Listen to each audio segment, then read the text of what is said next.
bom, vamos lá. Me contem um pouquinho de vocês estão bem? Vocês são veterinários? Vocês são estudantes? Quem que vocês são, por favor? E hoje nós vamos falar de avaliação e preparação de receptoras para TETF. Me conta um pouquinho de vocês, que eu quero interagir, que agora a gente pode interagir, né, gente? Eu apareci. É aquele negócio, Ingrid, quem sabe faz ao vivo, né? E é nessas horas que as coisas acontecem. Então, o pessoal já vai aprendendo aí. A primeira lição da live de hoje é: faça até dar certo, né? A gente não pode desistir no meio do caminho. E a gente fez aqui até o negócio acontecer, até o negócio dar certo. Ana Júlia, estudante. Raíssa Martins, estudante. Arla, estudante. Thaís, estudante. Guilherme, estudante. Renata, Beatriz. Nossa, vários estudantes aqui, né? Fico muito feliz. São meu público-alvo mesmo. E a maioria, na verdade, são Júlia, estudante, segundo período. Bom, obrigada, gente, pela paciência.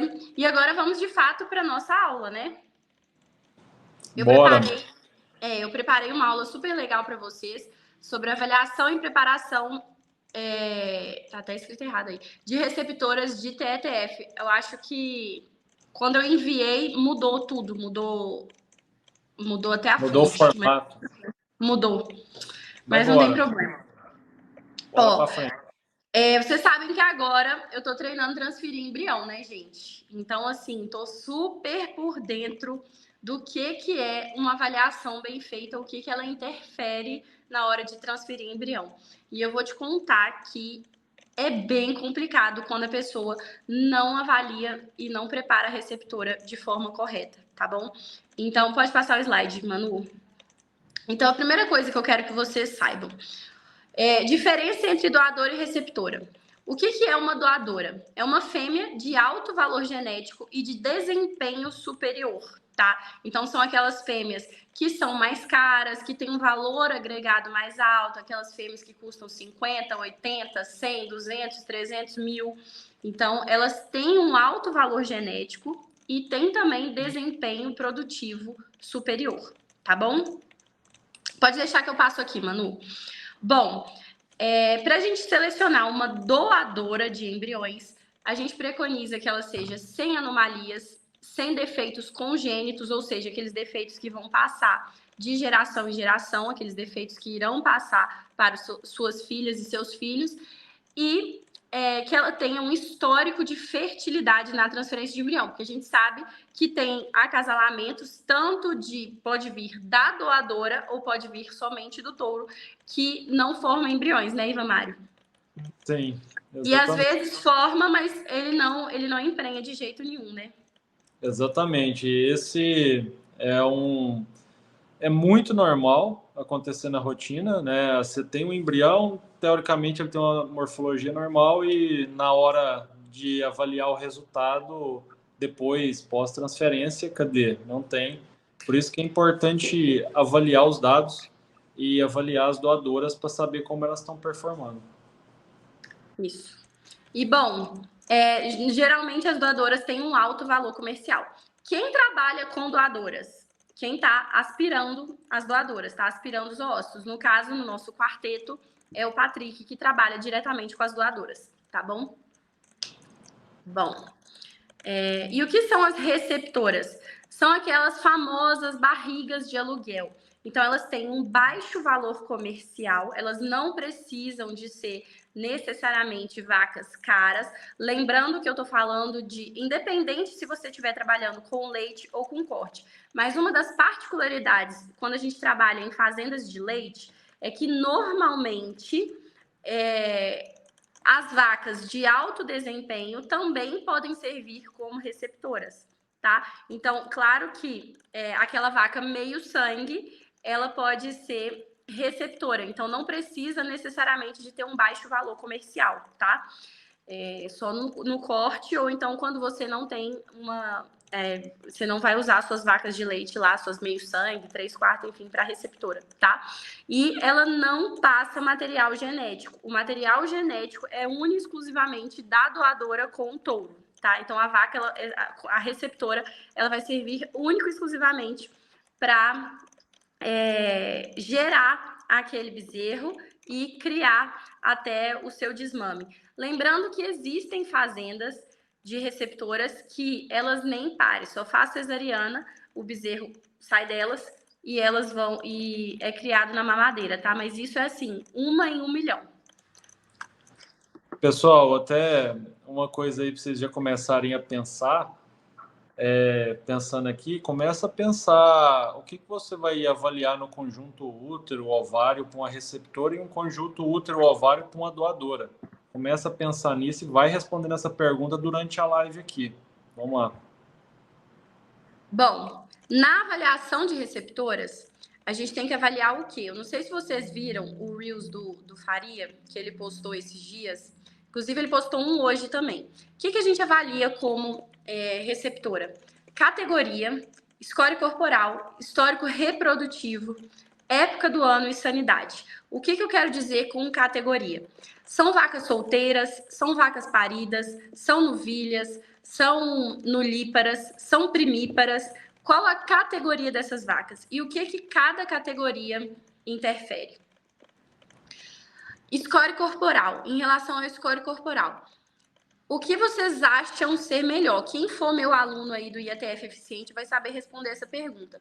Vocês acham que é melhor eu ter uma vaca gorda perdendo peso, entrando na estação da seca, ou seja, colocar um embrião numa vaca que esteja com score corporal muito bom, só que perdendo peso na entrada da seca, ou vocês acham que é melhor eu pegar uma vaca com score mediano, de médio para baixo, mas que estejam entrando no período das águas, entrando a oferta de capim muito alta? Qual dessas duas categorias vocês acham que vai emprenhar melhor? Quem for meu aluno vai saber responder. Responde aí, gente. Bora! Nós vamos dar a resposta. Você vai dar a resposta agora, Ingrid, ou vai deixar mais para o final? Não, eu quero ver quem vai interagir aí. Então vamos lá, manda as respostas aqui. O povo tá prestando atenção nessa aula minha, gente. A Ingrid já vai mandar a resposta aqui. David, ou Davi, não sei, ganhando peso. Raíssa, score mediano e entrando no período das águas. Tati, mediana. Camille, vaca com score mediano. Gustavo, mediano e ganhando peso. Jaqueline Nogueira, mediano. Enfim, todos vocês estão falando que é melhor um score mediano ganhando peso do que um score muito bom e perdendo peso. Vocês estão certíssimos, tá? É isso mesmo, pessoal. Então, quando a gente vai escolher receptora, quando a gente vai olhar score corporal, é mais indicado que a gente veja uma vaca que esteja ganhando peso, entrando no período das águas. Ela vai responder muito melhor tanto ao protocolo de transferência de embrião, quanto também a prenhez, tá bom? E outro detalhe de score corporal que eu quero que vocês me respondam. É melhor uma vaca solteira que esteja há mais de 1 ano sem parir, gorda, ou uma vaca parida, recém-parida, que esteja magra? Qual vocês acham que vai melhor na TE? Uma vaca para a receptora, uma vaca solteira que esteja gorda, sem parir há pelo menos 1 a 2 estações, ou uma vaca que seja recém-parida que esteja no score baixinho? Bora, gente. Posta aí. Cadê o chat? Vamos lá. Dori Edson, uma parida. Mônica, parida magra. André, parida magra. Sandra Murta, solteira. Tati, acredito que a magra, recém-parida. Raíssa também. Marina também. Guilherme, recém-parida. Com certeza, gente, é a recém-parida, tá bom? Porque ela tá com todos os hormônios lá, a flor da pele dela, tá? Ela tá no histórico reprodutivo dela legal, ela acabou de parir. A vaca, ela tem que parir um bezerro por ano pra gente, tá? Por que essa vaca que tá mais gorda, ela tá solteira e vazia? Qual problema reprodutivo ela tem? Será que essa vaca, ela tá com histórico de sanidade legal? Será que ela tá com alguma doença reprodutiva? Será que ela entrou em anestro? Ela tá encistada? Enfim, qual que é o problema dessa vaca? Por que ela não pare, tá? Então, com certeza, é a vaca mediana que esteja parida, ou então uma vaca que seja o score mediano e ganhando peso, tá? Lembrando que carência mineral pode ser também, David, mas normalmente carência mineral ela não afeta tanto assim, não. A vaca pode emprenhar, tá? Ainda mais se for na mesma fazenda, geralmente o mineral é o mesmo, de uma para outra, tá? Bom, histórico reprodutivo, igual eu falei, a gente tem que avaliar o histórico reprodutivo, que é muito importante, então é melhor a gente escolher vacas que estejam parindo regularmente para serem receptoras e aliado à época do ano. Então, a gente quer sempre que a vaca esteja ganhando peso, tá? Que seja entrada das chuvas. E um dos pontos muito importantes, principalmente quando a gente fala de reabsorção embrionária, inclusive semana passada, acho que foi semana passada, eu estava numa fazenda e as receptoras eram todas GIR. E aí uma das queixas era reabsorção embrionária. Ó, tá reabsorvendo, o embrião não chega aos 60 dias, então quando a gente vai dar diagnóstico de gestação de 60 dias para confirmar, efetivar a prenese e fazer a sexagem, o embrião está se perdendo e tudo mais. Qual vocês imaginam que foi a primeira pergunta que eu fiz para o proprietário da fazenda? Vamos lá, meus alunos, cadê meus alunos, cadê meus seguidores, que eu falo disso sem parar no meu Instagram. Qual foi a primeira pergunta que eu fiz para o proprietário da fazenda que me relatou que as vacas estavam tendo reabsorção embrionária? Essa pergunta da Raíssa é legal aí, ó. Que entrada da... Peraí, deixa eu só responder. Tá, O que vocês acham que interfere muito na reabsorção embrionária, gente? Qual é a primeira coisa que a gente tem que pensar quando a gente vai trabalhar com cria? Cadê meus alunos? Nós vamos trabalhar com cria. Minha intenção é produzir bezerros. Então, quando que a taxa de reabsorção embrionária fica grande na fazenda? Ó, André, nutrição após TE pode ser um dos fatores, sim, tá? Mas as vacas estão bem nutridas, estavam gordas, estavam legais e não foi mudada a dieta.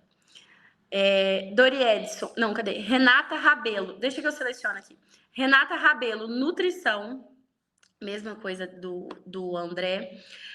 E os meus queridos Dori Edson Oliveira, se fez a vacina reprodutiva, Gustavo, vacina está em dia, Adriane, vacina reprodutiva, Davi, vacina reprodutiva. Exatamente, gente. A primeira coisa que nós temos que avaliar também, principalmente quando a queixa for reabsorção embrionária ou morte de bezerros, é a sanidade. E a sanidade inclui as vacinas reprodutivas.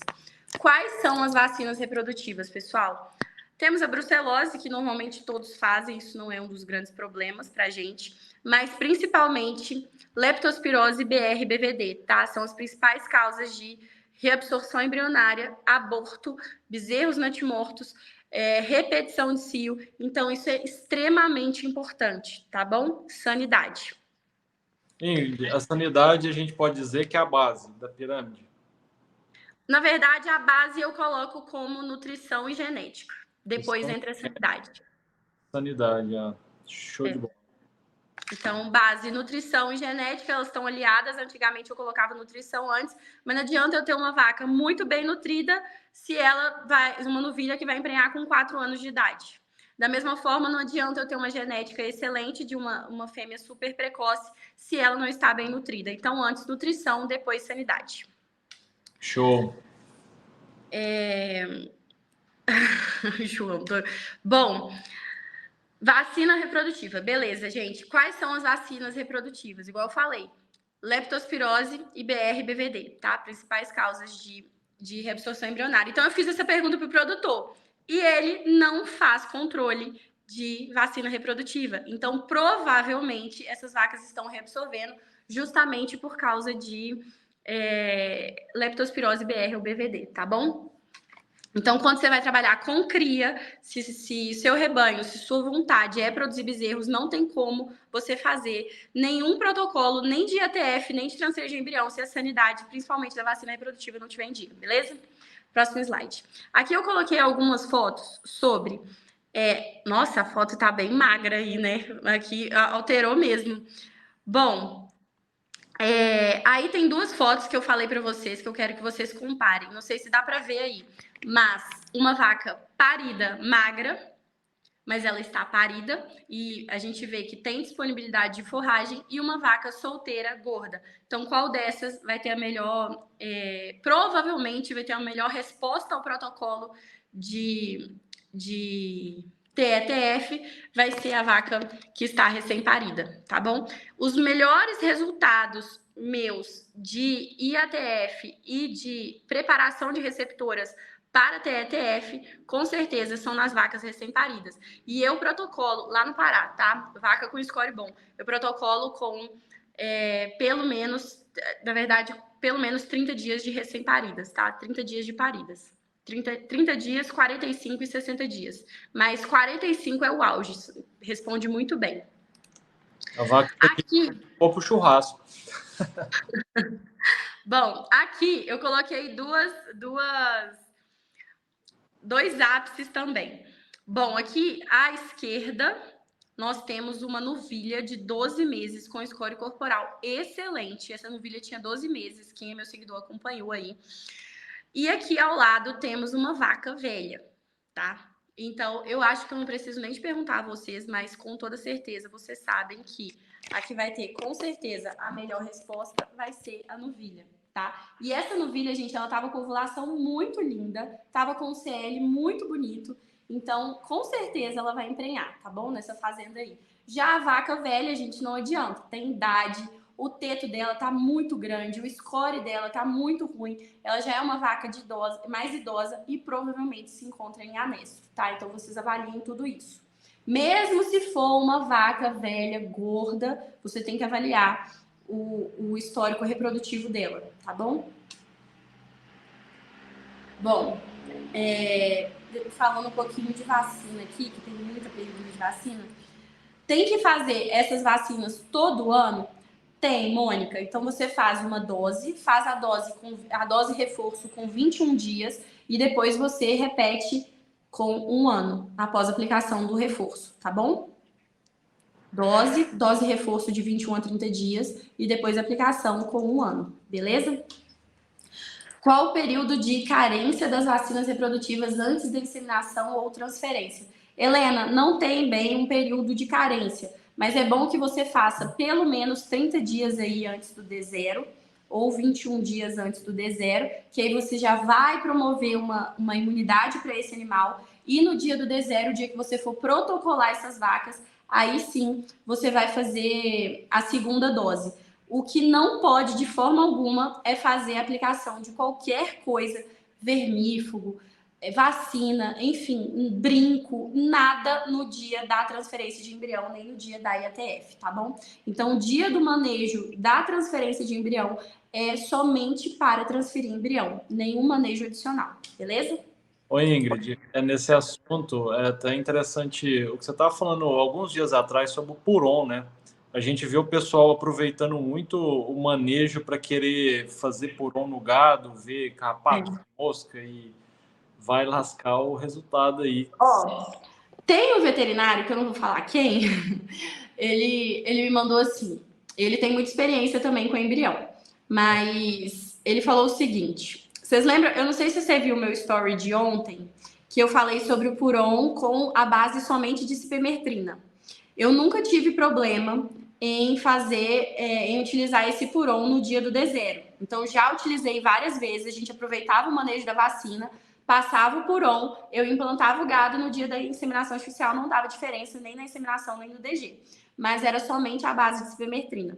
E aí eu falei que no D0, na transferência de embrião, não é para ter cheiro de Puron na fazenda, né? Mas esse veterinário falou o seguinte, Ingrid, não é bem assim. Se for Puron somente a base de cipermetrina, você pode utilizar no D0, porque é melhor do que ter uma infestação de mosca. Beleza. O cara não faz controle de mosca, nem com Puron, nem com brinco, e quer transferir embrião. Então, antes disso, você tem que conscientizar o proprietário de que ele tem que fazer o manejo de brinco contra moscas. tá? Então, você não vai chegar ao ponto de, ai, mas as vacas estão infestadas, então vamos utilizar o Puron, tá? Então, você tem que conscientizar o proprietário antes dele fazer o manejo com um brinco de mosca, tá bom? Show. Eu até brinquei com ele, falei assim, se o Faria ler o que você tá falando, não dá problema, porque o Faria é muito bravo. Bom, aqui nessa foto não ficou boa, porque, igual eu falei, mudou a configuração quando eu mandei para Manu pelo WhatsApp, mas aqui nós temos duas categorias de novilhas. Vamos falar de novilha. Pessoal, para IATF, a gente utiliza muitas novilhas de 280 quilos. Então, a gente chega no 280 quilos, chegou o score corporal legal, a gente já vai fazer um protocolo de indução à puberdade. Mas, novilhas para receptoras de transferência de embrião, de TE, receptoras de embrião, a gente não seleciona novilhas de 270 quilos. Pelo menos aí 350 quilos, tá? Então, chegou nos 350 quilos, você avalia, faz um protocolo, se necessário, um protocolo de indução prévio e depois você pode protocolar. Novilhas que sejam grandes, novilhas que sejam aí com um peso de 250 quilos. Ingrid, mas por quê? Não é tudo novilha? É, tudo novilha. Só que o útero, o ovário dessa novilha de 270 quilos tá muito pequenininho ainda. É difícil pra gente transferir embrião nessas novilhotinhas, tá? Então, por isso que a gente preconiza essa de 350 quilos. E, além disso, vai ser muito melhor para ela gerar esse bezerro fruto de embrião, tá bom? Então, a gente sempre preconiza novilhas maiores. Ingrid, uma confusão que o pessoal pode ter, e é muito comum, é essa questão, né? Porque na live passada com o Patrick, a gente estava falando de começar bem cedo com as novilhas, né? Começar a aspirar e já produzir embrião. Aí vem aqui para a receptora, é outra realidade totalmente diferente, né? Aqui a gente já tem outra estratégia diferente. Isso. Então, e diferente da IATF que eu ensino para os meus alunos também. Totalmente diferente. Então, para receptora de embrião, você pega aí uma novilha de pelo menos 11 para 12 arrobas. Show. Independente da idade, o André perguntou. Independente da idade, André. Só que assim, hoje a gente preconiza peso, a gente não olha muito para a idade. Só que, claro, você, assim, se for receptora, tudo bem, mas geralmente as novilhas mais jovens, elas tendem a ter uma fertilidade melhor do que aquelas novilhas de 4 anos que estão saindo no cio agora, tá bom? Receptoras de corte de 10 meses e 360 quilos. Aonde estão essas receptoras que têm 10 meses e têm 360 quilos, André? Eu quero saber, você me conta aí. Só se elas estiverem no confinamento. E isso é um ponto importante da gente falar. Novilha não combina com confinamento, tá? Se você for manter novilha confinada e quiser ela para reprodução, você vai ter que manter ela lá o tempo inteiro até ela parir. Tá bom? Porque quando a gente retira essa novilha, emprenhou, vamos mandar ela para o pasto, ela perde até 1 quilo de peso vivo por dia. Então é o maior prejuízo, tá bom? Tudo que você fez até ali, você perde, né? Eu já tive problema com um cliente que usava essa estratégia, assim, a taxa de reabsorção era gigantesca, né? Pela transição. Não, ela perde até 1 quilo por dia. Então, tá doido. Bom, um outro detalhe que temos que tomar muito cuidado com novilhas, eu vou até passar o slide logo, porque ele tá fora de ordem aqui, é isso aqui. Todo mundo condena embrião. Embrião nasce grande demais. Porque me dá muito problema de parto o embrião e tudo mais. Mas por quê? Vocês querem colocar um embrião de um elefante numa novilhinha de 300 quilos, tá? Então ela não vai aguentar parir, vai ter problema de parto e a gente vai ter que fazer uma cesariana. Corre risco de perder tanto a vaca quanto o bezerro, especialmente se o vaqueiro não for cuidadoso.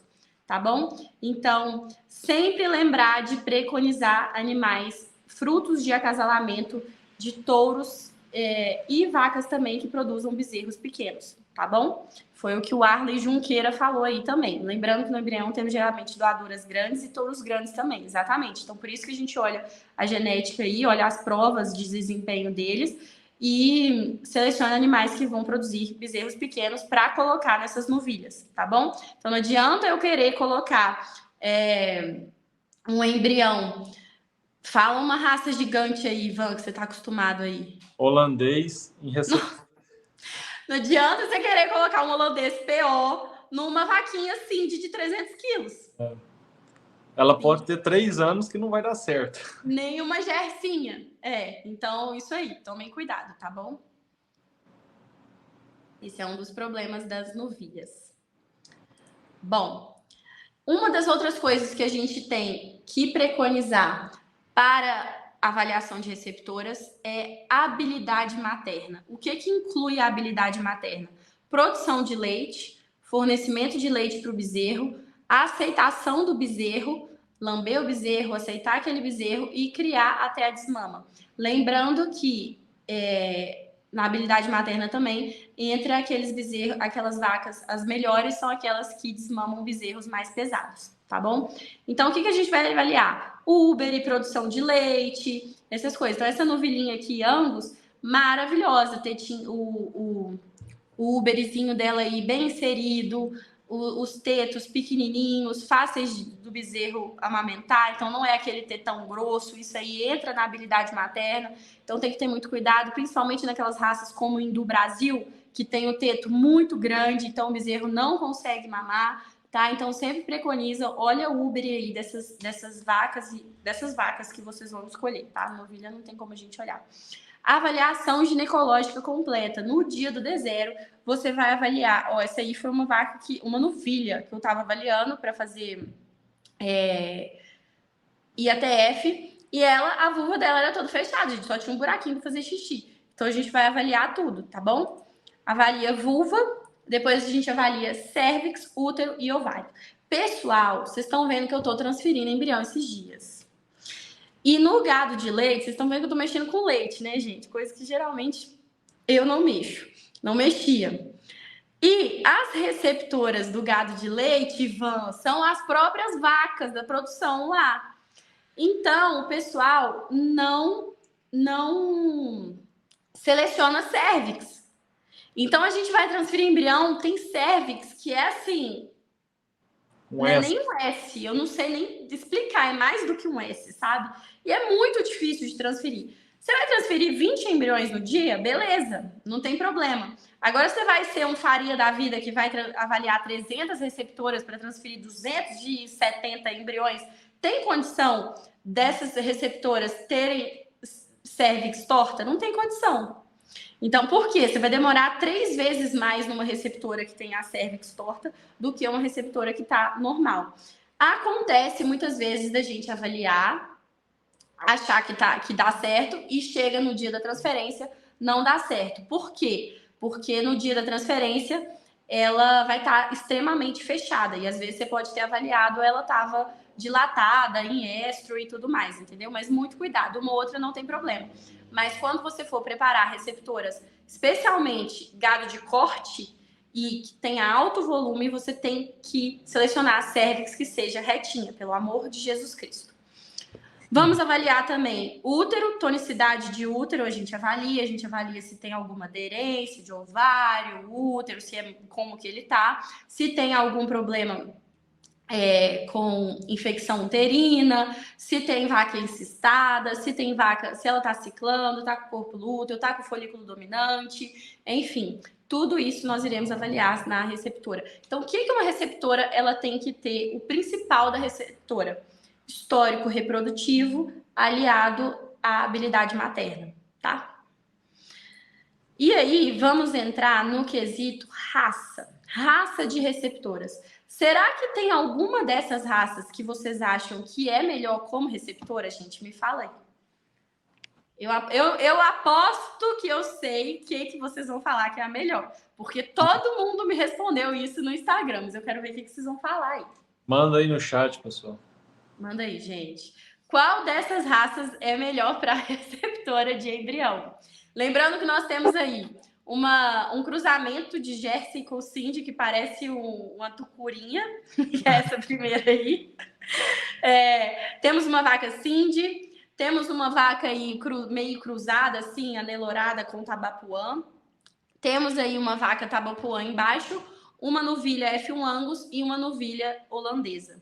Qual dessas você acha que é a melhor receptora para embriões? A Mônica, claro, tá puxando sardinha pro lado dela, né, Mônica? E tá falando do Cindy. Jane também tá falando do Cindy. Cindy Nel. Simone. Eu sabia que todo mundo ia falar do Cindy, gente. Eu sabia, eu conheço vocês. A Dani falando do Cindy, Renata Rabelo. O Henrique falando da F1 Angus com Nelore. Cindy Guzerá, F1 Angus. Lucas Soares Angus. Sandro Ferreira Angus. Enfim. Será, Ivan, que existe uma receptora melhor de embrião? Como eu acabei de falar para vocês, pessoal, não tem receita de bolo, não tem raça que seja superior para a receptora de embrião, tá bom? Então, o que a gente vai avaliar? Histórico reprodutivo, habilidade materna e também raça aliada ao clima e estação do ano. Então, não adianta eu querer transferir embrião numa vaca holandesa criada num clima tropical lá no Pará, 40 graus, passando fome, comendo só pasto. Mas se ela estiver bem condicionada numa região fria, numa região que esteja sem estresse térmico, sem estresse calórico, que esteja com a nutrição adequada, ela com certeza vai ser uma excelente receptora de embrião. Da mesma forma, uma Angus, F1 Angus, muita gente condena e muita gente ama.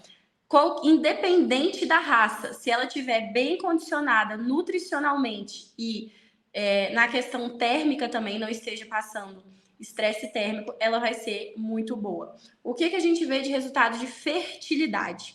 A gente vê que F1 Angus tem fertilidade superior e a Cindy também, tá? Aliado à habilidade materna dessas duas raças são muito boas. Então eu vejo muitas pessoas colocando F1 Angus e também F1 Cindy ou até mesmo a Cindy pura para receptores de embrião, justamente por causa da fertilidade e da habilidade materna delas, tá? Produzem muito leite, criam muito bem os bezerros e lembrando que o Cindy especialmente ele tem uma docilidade maravilhosa. Então, se você for colocar embriões que sejam de leite, por exemplo, vou colocar o embrião girolando numa vaca Cindy ou uma vaca Nelore. Ambos estão da mesma forma. A Cindy geralmente é mais dócil, então vai ser mais fácil de você depois amansar esse bezerrinho, essa bezerrinha que seja girolando para o leite, do que uma que foi criada a pasto sozinha com uma vaca Nelore muito brava, tá bom? Show. E é interessante porque o cenário, ele importa muito, né? Muito mais do que a raça, né? Muito mais do que a raça, exatamente. O cenário que você vai trabalhar e o que você tem disponível. Isso. Então, o cenário, nutrição e clima. Hoje mesmo, eu estava numa fazenda maravilhosa, as vacas todas meio sangue, 3/4. Tava lá um galpão todo climatizado, vacada gorda, bonita, sadia. Eu quero ver, essas vacas são excelentes receptoras de embrião. Agora eu quero ver colocar essas vacas que estão meio sangue girolando, 3/4 girolando, sem nenhum galpão que esteja jogando o ventilador lá e aguinha, aspersor e tudo mais, criando elas lá no Pará. Vai funcionar? Não vai. Então, tudo é baseado no local de criação dessas receptoras, tá? Então, o que importa é histórico reprodutivo, habilidade materna, clima e local de criação. Bom, a Raíssa perguntou 2 vezes isso aqui. O que a entrada da chuva tem a ver? É relacionado com a disponibilidade de capim? É sim, Raíssa. Então, sempre na entrada das chuvas vai aumentar a disponibilidade de capim, disponibilidade de forragem. Esses animais tendem a ganhar peso nessa época, tá bom? Score positivo. Show. Isso. Bom, e aqui a gente vai, como eu prometi para vocês, falar sobre protocolo. Será que existe alguma diferença entre preparar receptoras para transferência de embrião e preparar animais para receber uma IATF? Existem muitos protocolos de transferência de embrião e muitos protocolos de IATF, tá? Mas é basicamente o mesmo protocolo. Independente se você vai fazer D0, D8 e desculpa, D0 e D8 e D17. Ou se você vai fazer D0, D9, D18, ou se você vai fazer D0, D7 e D16, tá bom? Independente disso, o protocolo vai ser o mesmo. O que você vai avaliar? Você vai avaliar a fase do ciclo estral, se ela tem corpo lúteo, se ela não tem, se ela está ciclando, se ela está em anestro. Score corporal, o que a gente vai utilizar aí da gonadotropina coriônica equina, né, que é o famoso novo hormônio. Se a gente vai utilizar uma dose maior, uma dose menor, baseado no score. Se elas são vacas de leite, se elas são vacas de leite de alta produção, se elas se encontram em confinamento, em sistema extensivo, se elas são vacas de corte, se elas são vacas Nelore, se elas são recém-paridas, a gente vai utilizar um protocolo, se elas forem paridas acima de 60 dias, a gente vai utilizar outro. Então, os protocolos são, sim, basicamente os mesmos da IATF. O que vai modificar é que, em vez da gente inseminar 2 dias depois da retirada, a gente vai esperar um período maior e vai transferir o embrião que está lá com 7 dias de vida, que vai ser o equivalente ao 7º dia da ovulação, que ela vai se encontrar no diestro, tá bom? Cenários parecidos, porém diferentes. Só para confundir a cabeça de vocês. Porque o que acontece? Na IATF, a gente espera que a vaca esteja no estro, finalzinho do estro, início do metaestro, ou seja, próxima à ovulação, para a gente colocar o sêmen lá, inseminar essa vaca e acontecer a fecundação intrauterina, tá bom? Ali no corpo lá a gente deposita o sêmen no corpo do útero e ele caminha até os cornos uterinos. Na transferência de embrião, a gente precisa que essa vaca esteja na fase de diestro, ou seja, passou o estro, passou o metaestro, já esteja em diestro, produzindo, com o corpo lúteo ativo, produzindo progesterona, que é o hormônio responsável pela gestação, porque a gente tem, essa vaca ela tem que imaginar, esse útero tem que imaginar que já está prenha e vai receber aquele embriãozinho, tá? Então a diferença grande é essa. E por que é mais difícil? Por que eu tenho que selecionar a cérvix? Porque no dia da inseminação, a cérvix vai estar dilatada. Então, é muito fácil inseminar. É muito tranquilo inseminar. Mas na TE, na transferência de embrião, é muito mais complicado, porque a cérvix está completamente fechada. E tem cérvix que demora muito. Inclusive, graças a Deus, agora eu estou treinando e sentindo na pele o que o coitado do Faria passa e todos vocês que são transferidores de embrião, quando não selecionam o cérvix no protocolo. É uma informação. Hoje, gente, eu tô achando vocês muito caladinhos. Eu queria que vocês falassem alguma coisa. Queria que vocês falassem se vocês têm alguma dúvida. Ivan, o que você achou? Também tem dúvida? Fala aí pra mim. A gente tem algumas perguntas, né, que foram enviadas no Instagram. Então, não sei se eu já respondi todas elas falando aqui nesses slides, mas eu queria que vocês interagissem aí, fizessem alguma pergunta que vocês queiram saber em relação a receptores de embrião.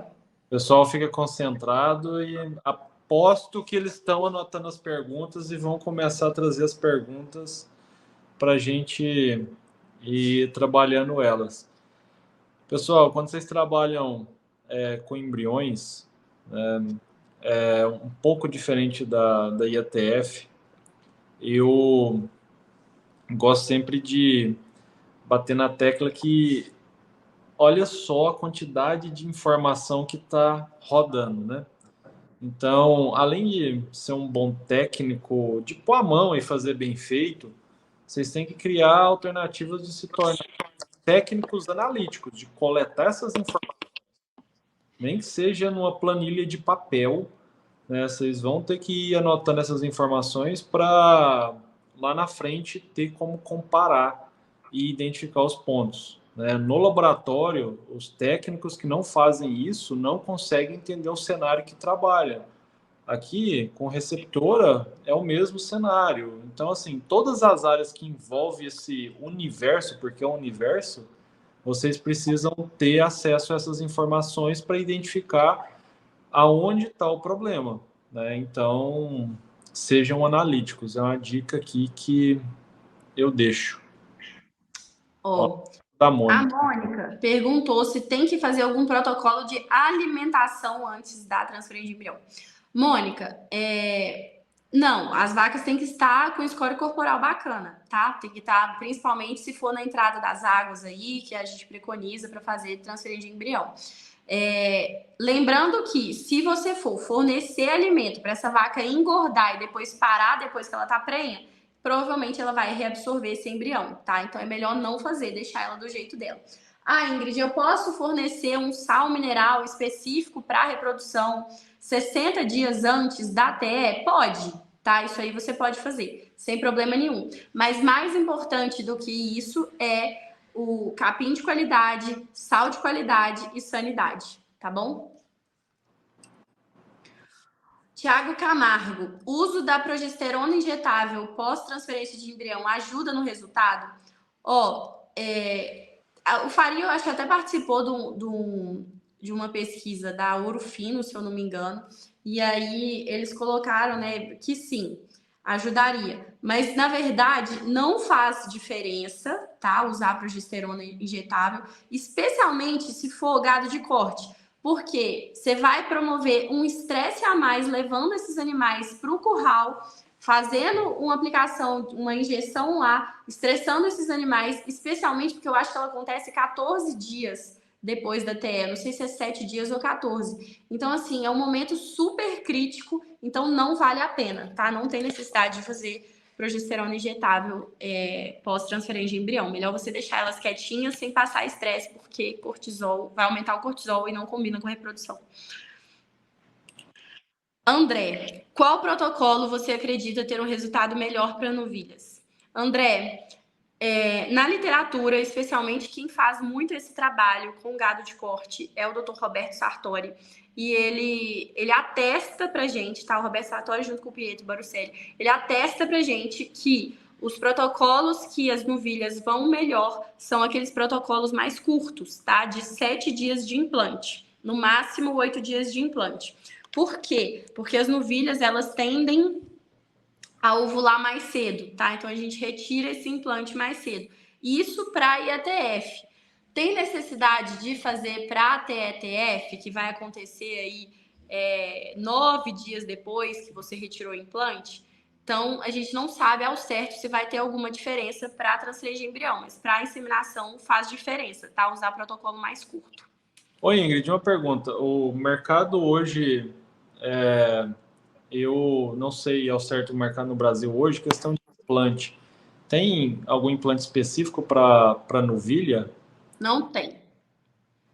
Não tem. Os implantes para as novilhas são os mesmos das vacas, são grandes, incomodam elas, especialmente aquelas novilhinhas de 270 quilos, tá? Então é bem enjoado mesmo. E a quantidade de progesterona é a mesma? É a mesma, só que aí você pode usar implante de segundo uso, mas não faz diferença. Independente se for implante de primeiro uso, monodose ou segundo uso, não faz diferença na prenhez, tá? Você pode usar independente. Isso, dados do Roberto Sartori, Dr. Roberto Sartori. Simone Fernandes. Nulíparas e primíparas, tem diferença? Com certeza.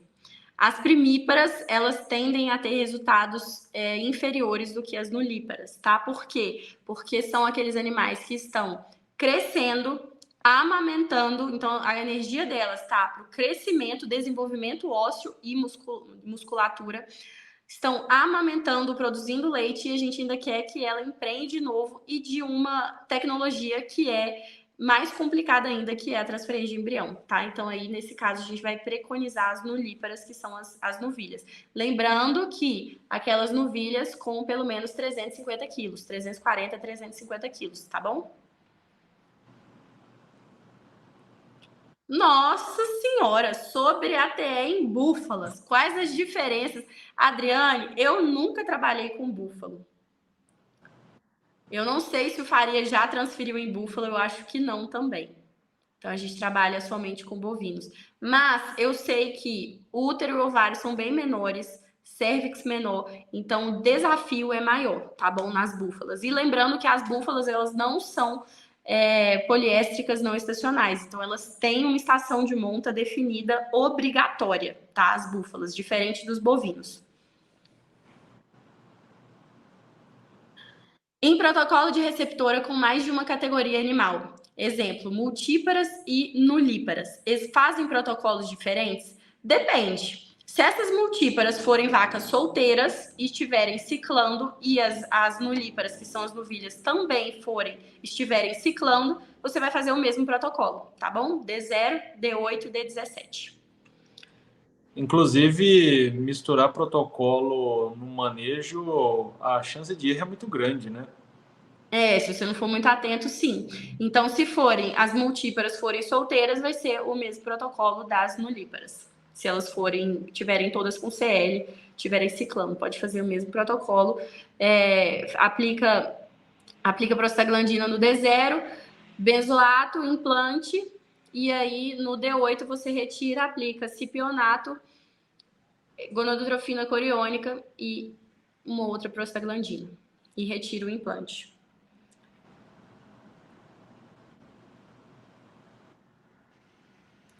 Bom.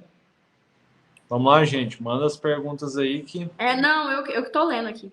Diego, existem dados que as primíparas F1 Angus são piores que outras primíparas? Já vi alguns veterinários afirmar. Diego, pior em que sentido?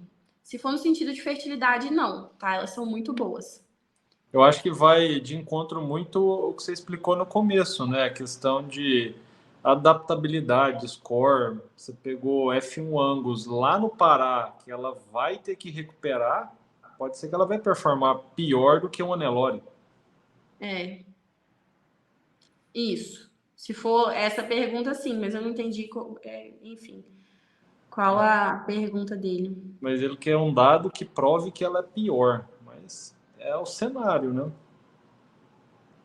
Bom, comenta um pouco que o resultado da TE... Ui, hoje tá tudo caindo aqui. Que o resultado da TE é melhor que IATF em vacas leiteiras que sofrem de estresse térmico.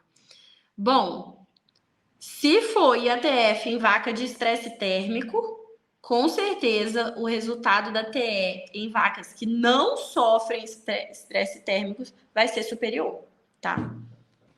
Justamente por causa do estresse térmico, não por causa da biotecnologia.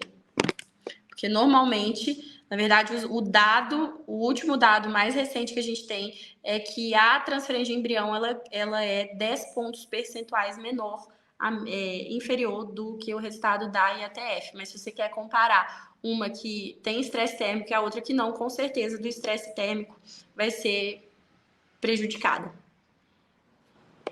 Com certeza. Bom, faça estágio com um veterinário que faz TETF. Quando fomos fazer o diagnóstico de gestação de 30 dias, os resultados não foram bons. A propriedade disse que tinha trocado o sal mineral. Isso pode ser o fator dos resultados? Bom, quando que trocaram o sal mineral? Quando que esse sal mineral foi trocado? Foi quantos dias antes? Foi depois da transferência de embrião? A troca foi abrupta? Não teve adaptação dessa troca de sal mineral? Porque quando a gente não faz adaptação, quando a gente não mistura o sal mineral, né? Começa aí 1/4, depois meio, depois 3, depois muda completamente. Se mudar de uma vez, a mudança for abrupta, elas não consomem sal, tá? Mas não quer dizer que seja o fator determinante desse resultado, não. Mas depende muito de quando que ele mudou esse sal e se ele não fez adaptação. Acho que isso aí é o que mais pesa, né? Com toda a tecnologia e profissionais bons, ainda está em 30% a chance de prejuízo, já melhorou. Mônica, a média nacional é 44%, tá? Então melhorou. Tem muita fazenda que... Mônica, esse dado aí, nós estamos falando de 45%. Então, tem muita fazenda fazendo uns 60%, 65%. Tem, 80% tem. Mas, assim, são resultados isolados.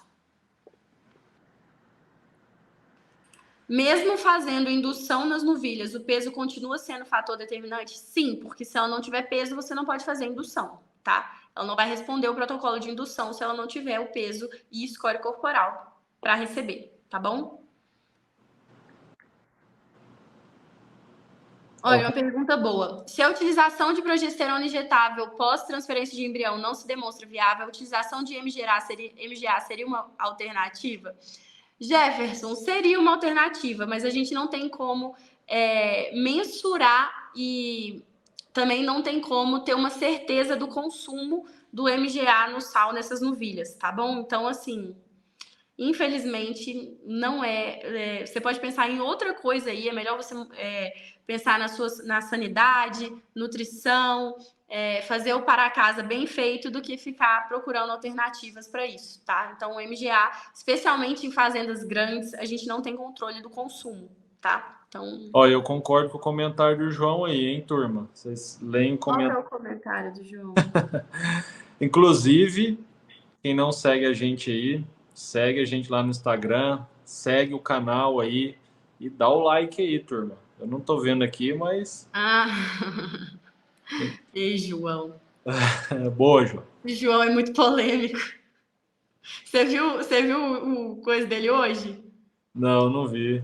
Veja, depois dessa live, eu passei mal de rir quando eu vi. Eu tava dirigindo, eu falei, meu Eu Deus, dei não muita acredito. risada aquele dos catireiros que ele fez. Foi...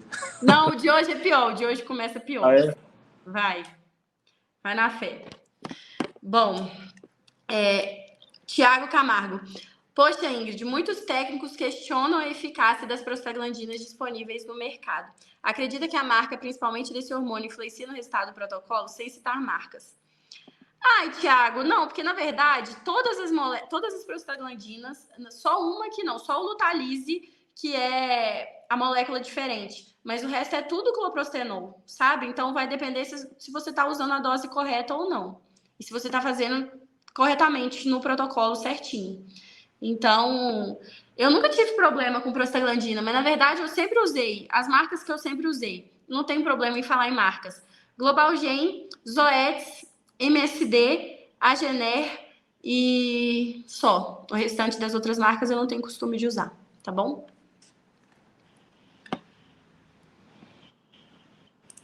Bom, recomendação para vacas paridas em produção maiores a 25 litros.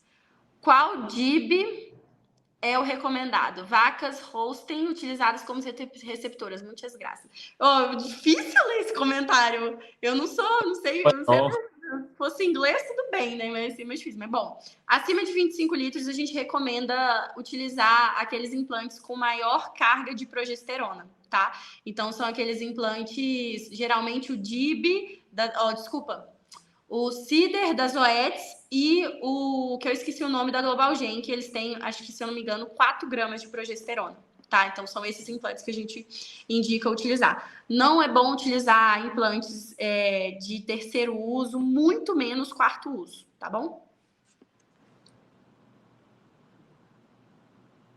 Manu, será que teve alguma pergunta que eu não vi? Se tiver alguma pergunta que eu não vi, gente... Bom... Ai, desculpa. Mônica. Ai, Moniquinha, você é uma fofa. Você já fez um tanto de pergunta. A Mônica cria Cindy, gente. Cindy Gerson, se eu não me engano, lá. No Nordeste, né, Mônica? Após a verificação da não prenhez, quando pode ser feito o protocolo novamente para transferência de embrião? No mesmo dia, Mônica. Então, você deu o diagnóstico de negativo. Se coincidir com... se der para coincidir com a data da transferência de embrião, você pode fazer no mesmo dia, tá? Ainda mais se for embrião congelado, enfim. Vai depender aí do laboratório, da comunicação direta com o laboratório, tá bom? Mas a gente usa muito essa estratégia, né? Já de toca direto. Mas assim, mas aí tem que comunicar primeiro com o laboratório para ver se vai dar certo, tá? Se for fresco e tal. Fêmeas que passam por estresse térmico, tem alguma qualidade de ósseo prejudicada, não performa bem na IATF, por isso a TETF e embrioterapia... Nossa, responde essa aí, o Ivan. Fêmeas que passam por estresse térmico têm uma qualidade de ósseo prejudicada. Isso é verdade. Então não performa... Na IATF. Por isso, a TETF, embrioterapia, será melhor do que inseminar. Se você for utilizar essa vaca como doadora para disseminar a genética dela, com certeza. Obrigada. O Leonardo é famoso. Agora que eu tô lendo o nome dele.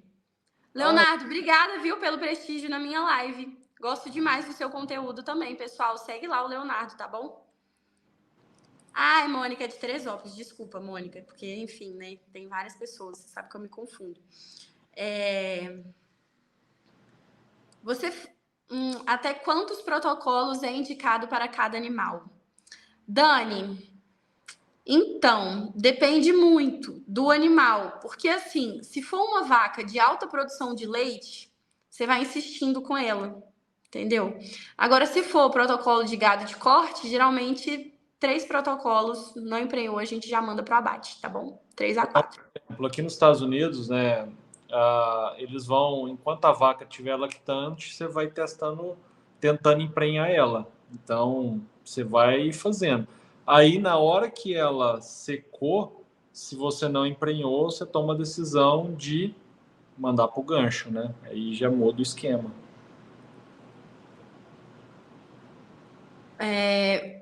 Calma aí, gente. Quem é que tá selecionando as perguntas além de mim? Peraí. Você faz algum medicamento no dia da TE, anti-inflamatório ou antibiótico? Não, Diego, a gente não faz nada. O que alguns veterinários fazem é GNRH, tá? Mas não quer dizer que vai emprenhar. Não quer dizer que vai ter melhor resultado. Na verdade, os estudos mostram que não faz diferença, tá bom? Tem uma modinha, né, de fazer antibiótico, anti-inflamatório, né, na verdade. Tem. Mas... Bom, Lucas, utilizar GNRH no protocolo de vacas de leite para TE pode melhorar a qualidade do corpo lúteo e, consequentemente, aumentar a taxa de aproveitamento para eles? Então, foi o que eu acabei de responder. Nos artigos mostram que não tem diferença, tá bom, Lucas? Mas eu ainda vejo muitos laboratórios utilizando, tá?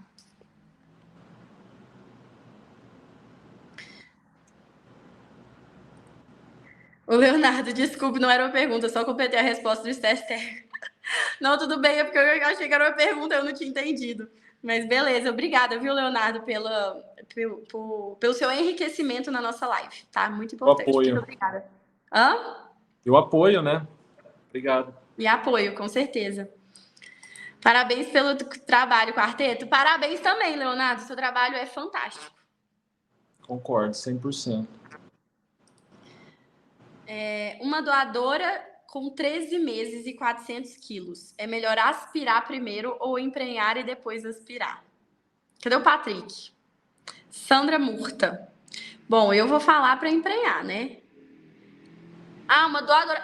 Tem um negócio que eu acho que a BCZ, ela obriga que a vaca esteja prenha até tantos meses. Não tem um negócio desse, Patrick?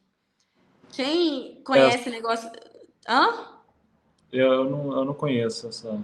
Eu acho que o Patrick vai saber responder. Tem doadora que ela tem obrigatoriamente estar prenha até tantos meses. Então, dependendo, não dá para você aspirar antes, tá Mas, bom? só para você entender um pouco, por exemplo, aqui nos Estados Unidos a gente trabalha com novilhas novas. Depois o Patrick vai entrar mais nesse assunto, mas começa aspirando e vai emprenhando no meio do caminho, entendeu? Igual o pessoal deixa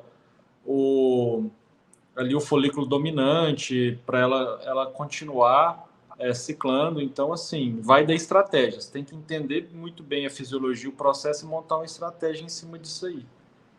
Beleza? Mas guarda essa pergunta pro Patrick. Vamos ver se ele vai responder aqui. Patrick, cadê? Você não tá fazendo seu dever de casa, aparecendo aqui com a gente? Bom, boa noite, doutora. A senhora teve contato com o protocolo J5? Caso assim, os resultados da taxa de concepção foram melhores que o convencional? Não tive contato. Então, não posso te afirmar. Aqui tem uma pergunta muito boa. Vaca com 28 dias, DG negativo, porém com corpo lúteo. Tendo embrião na hora, já daria para transferir? Não, Leonardo, porque a data, o tempo do corpo lúteo é diferente do tempo do embrião, de vida do embrião, tá? Ele tem que estar na mesma época ovulação. Então, a gente tem que ter a ovulação de 7 dias, embrião de 7 dias. Então, não dá pra gente transferir embrião na hora do DG negativo, mesmo a vaca com corpo lúteo. A gente tem que começar outro protocolo, tá? E é uma coisa que já foi testada isso aí lá atrás do passado e era uma porcaria. Nas receptoras, melhor fazer GNRH no dia do CIO ou no dia da TR? Se você for trabalhar com inseminação, você tem que fazer em 100% das novilhas, você tem que fazer GNRH, tá bom? Mas, Arley, você não vai trabalhar com GNRH no protocolo de TETF não vai trabalhar depois, tipo, D10, você não vai fazer, só vai fazer D8, tá bom? Bom, para encerrar a pergunta da Dani, a live vai ficar salva? Preciso sair. Vai, Dani, a live vai ficar salva, ela vai ficar aqui no YouTube e vai também para o nosso canal do Spotify. Vocês que ainda não assinam lá o canal do Spotify, vão lá, porque lá estão gravadas todas as nossas lives, inclusive o nosso podcast que a gente fez lá em Uberaba, tá bom? E acho que podemos encerrar, né, Ivan? Sim, vamos finalizar. Acho que foi uma live rápida, sucinta, e queria agradecer vocês. Espero que vocês tenham aprendido um pouquinho sobre receptoras, tenham aberto aí seus olhos para algumas coisas. E outro detalhe, peço desculpas no início pela aquela confusão que a gente teve, tá bom? E Patrick, responde a Sandra aí, tadinha. E Sandra, se ele não te responder aqui na live, porque se eu não me engano, ele tava Amanhã. em viagem. Ele tava em viagem. Ele tava com a internet muito ruim, mas pode mandar no Instagram dele que ele responde todo mundo, tá, gente? Vocês, Patrick, Faria, Ivan, todo mundo responde todo mundo.